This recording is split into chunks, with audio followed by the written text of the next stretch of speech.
দলের ভাইয়েরাই কোরআনকে ভালোবাসে। বাসে কি বাসে না? এটা কি দলীয় কিতাব? সকলের জন্য কোরআন।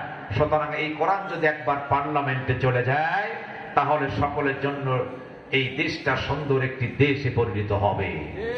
কথা বলা ঠিক কিনা? তাহলে আমরা চাই আমাদের এই বাংলাদেশ যেন কোরআনের দেশ হয়ে যায়। কথা বলে ঠিক কিনা? আল্লাহ পারে কি পারে না? সাহায্য করবে কে? আরো জবানকে আল্লাহ।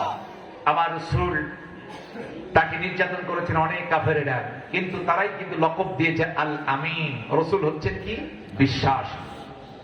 সদিকুল আমিন, তিনি হচ্ছেন সত্যবাদী। কারণ কি? কাফেরেরা আমানত রাখতো, রাসূল সেটা তাদেরকে সঠিকভাবে আমানত ফেরত দিতেন। আমানতের খেয়ানত কখনো তিনি করতেন না। যখন সেই রাসূল আমরা বললেন কুলু লা ইলাহা ইল্লাল্লাহ, বলো আল্লাহ ছাড়া কোনো ইলাহা নাই, দাসত্ব নাই, রিজিক দাতা, আইন দাতা কিচ্ছু নাই, জমিন ছাড়া আইন চলবে তা। যখনই বলেছেন জমিন ছাড়া আইন চলবে তা, আপন চাচা বললেন তাব্বালাকা ইয়া মুহাম্মদ, তুমি ধ্বংস হয়ে যাও।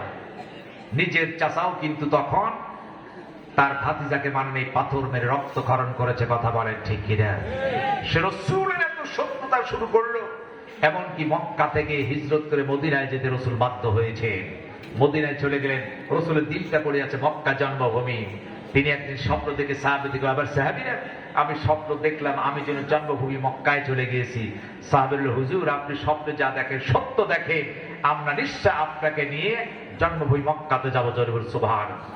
আজকে হুজুর এসেছেন একজন নয় দুইজন নয় 10,000 সাহাবীকে নিয়ে মক্কাতে এসে হেরেম শরীফের মধ্যে ঢুকে দেখেন আজকে বাধা দেওয়ার কেউ নাই। আগের বছরে এলো মোনা